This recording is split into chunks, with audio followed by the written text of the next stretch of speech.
Okay, we continue. Good morning, students.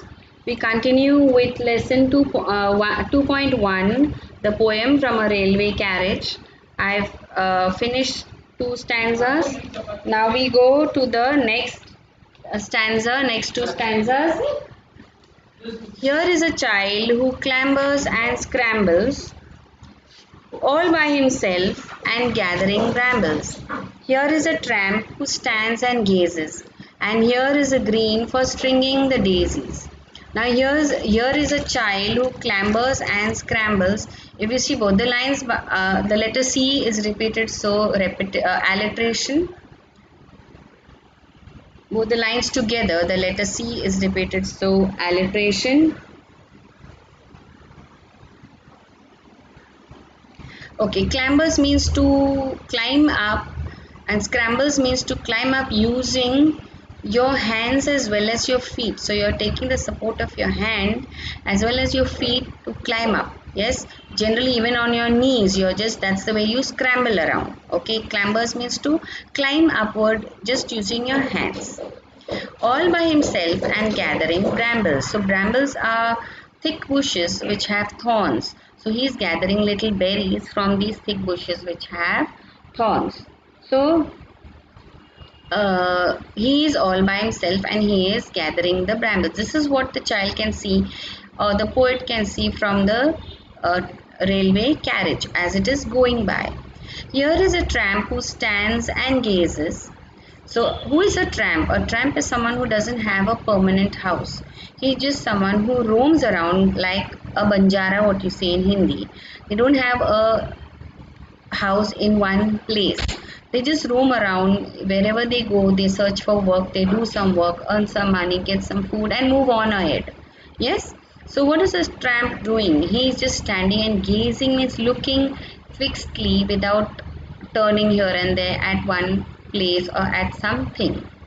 And there is the green for stringing the daisies. Now, daisies are flowers, yes, they are white flowers. So, the green means the leaves or the greens used. I don't know whether you'll have seen a garland. You also have green leaves, you have green strings.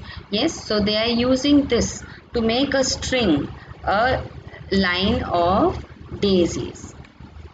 Here is a cart run away in the road.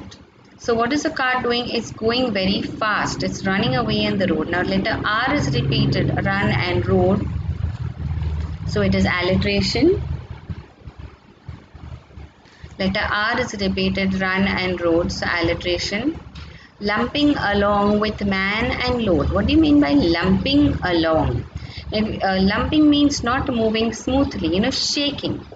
If you, I don't know whether you all have seen a bullock cart. Yes. So does the bullock cart just move smoothly like your vehicle? No. It will be shaking. Dagger, dagger, dagger. That's the way of meaning of lumping along. And man and load means the man and the stuff that is there in the bullock cart. Yes. Maybe there are sacks of rice. Maybe there are sacks of fruit. Maybe there is hay, whatever it is. Okay. Here and here is a mill and there is a river. Now here and there, antithesis, both the lines together. Here and there, antithesis. So here in some place nearby there is a mill and little far away there is he can see a river. Each a glimpse and gone forever. Each a glimpse means you just get a very short view of it. You're not able to look at it in detail, not able to see everything in detail. You're just having a small glance for just a few seconds. Just it's like you're just opening and closing your eyes and it is gone forever. The station is gone forever. It's not going to come back because you're moving ahead with your cart. Now this last two lines also is alliteration because the letter G is repeated for poetic effect. Okay. Now as a homework, you will write the poem and write the figures of speech. Then in this your second lesson, second exercise, find pairs of rhyming words. So what are the rhyming words over here? Like say river, ever, road, load. So you will write the rhyming words. Okay. Then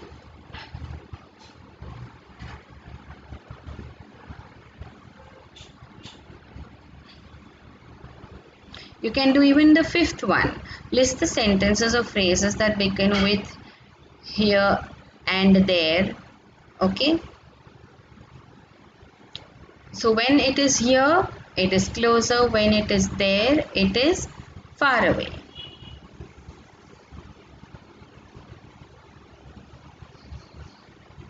Okay. So this much is your homework.